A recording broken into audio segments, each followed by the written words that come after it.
নমস্কার বন্ধুরা, সত্যানুসরণ এস চ্যানেলে আপনাদের সকলকে জানাই স্বাগত।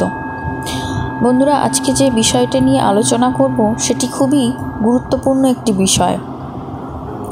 আপনারা এই শ্রাবণ মাসকে কিভাবে কাজে লাগিয়ে যেসব মহিলাদের সংসারে অশান্তি হচ্ছে এবং যেসব মহিলাদের বিবাহ এখনো পর্যন্ত নানা কারণে বাধাপ্রাপ্ত হচ্ছে সেই বিষয়ে আলোচনা করব।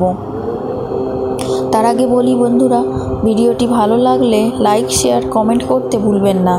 ভিডিওটি প্রথমবার দেখে থাকলে সাবস্ক্রাইব করে রাখুন চ্যানেলটি পরবর্তী ভিডিওর আপডেট পেতে। ভিডিওটি শেষ পর্যন্ত দেখার অনুরোধ রইল। যেটা বলছিলাম বন্ধুরা, আজকের আপনারা এই শ্রাবণ মাসকে কিভাবে কাজে লাগিয়ে আপনাদের সমস্যা দূর করবেন। এই শ্রাবণ মাসকে বলা হয় পবিত্র একটি মাস। এই মাসটি শিব এবং পার্বতীর মাস।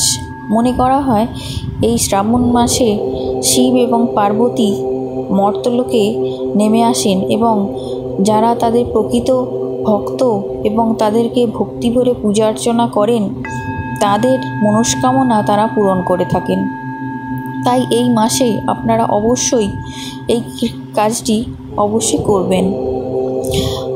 যেসব মহিলাদের সংসারে অশান্তি লেগে থাকে, নানা কারণে সংসারে শান্তি পেতে চান কিন্তু সমস্যার সমাধান কিছুতেই করে উঠতে পারেন না, সেই সব মহিলারা এই মাসে কি কাজটি করলে আপনারা লাভবান হবেন।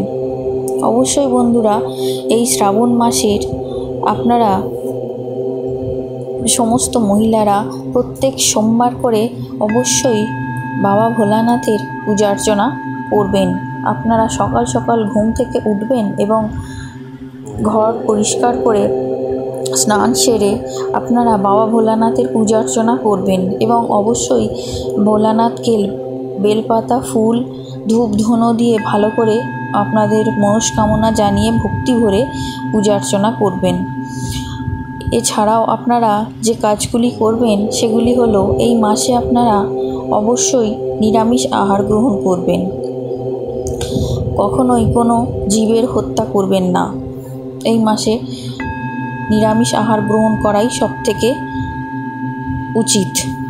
এই মাসে আপনারা, যেহেতু শিব পার্বতীর শুভ এই মাস, আপনারা সধবা নারীরা অবশ্যই সবুজ চুড়ি আপনারা পরবেন এবং সিঁদুর, টিপ, আলতা এগুলি পরবেন, কারণ সধবা নারীদের এগুলি হচ্ছে অলংকার। আপনারা এই সমস্ত পরলে এবং নিজেকে সাজিয়ে গুছিয়ে রাখলে দেখবেন মা পার্বতীর আশীর্বাদ আপনাদের ওপর বিরাজ করবে।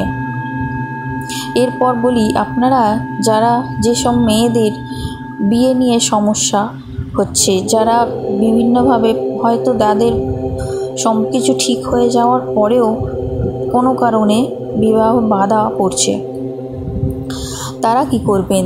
তারা অবশ্যই এই শ্রাবণ মাসের প্রত্যেকটি সোমবার উপবাস করে আপনারা শিব ঠাকুরের পূজা অর্চনা করবেন। সকালবেলা তাড়াতাড়ি উঠে পড়ার পর স্নান সেরে পবিত্র বস্ত্রে বাবা ভোলানাথের পূজা অর্চনা করবেন এবং সেটি দেখবেন অবশ্যই যেন উপবাস করে আপনারা করেন এবং ওই দিন চেষ্টা করবেন নিরামিষ আহার গ্রহণ করা। যদি পারেন ভাত রুটি সেদিন ত্যাগ করবেন। সেই দিন আপনারা ফল মূল, মিষ্টি এই সমস্ত আহার করবেন। তাতে দেখবেন আপনাদের বিবাহের যে সমস্ত বাধা আসছে সেই বাধাগুলি থেকে আপনারা বেরিয়ে আসতে পারবেন। আপনারা এই মাসে অবশ্যই চেষ্টা করবেন প্রত্যেকটি সোমবার ব্রত পালন করার এবং বাবা ভোলানাথের পূজা অর্চনা করার। সেটি ভক্তি ভরে অবশ্যই করতে হবে আপনাকে, তবেই কিন্তু আপনারা ফল লাভ করতে পারবেন। আপনারা এই দিনকে প্রত্যেকটি সোমবার ফুল, বেলপাতা, গঙ্গা জল, দুধ, মধু দিয়ে শিব ঠাকুরকে অভিষেক করবেন এবং তার পূজা অর্চনা করবেন অতি ভক্তির সঙ্গে।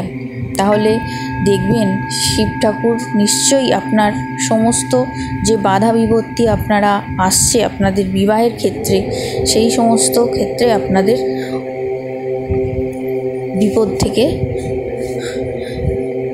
রক্ষা করবেন। আপনাদের বিবাহে যে সমস্ত বাধা সৃষ্টি হচ্ছে সেগুলি থেকে আপনাকে বেরিয়ে আনতে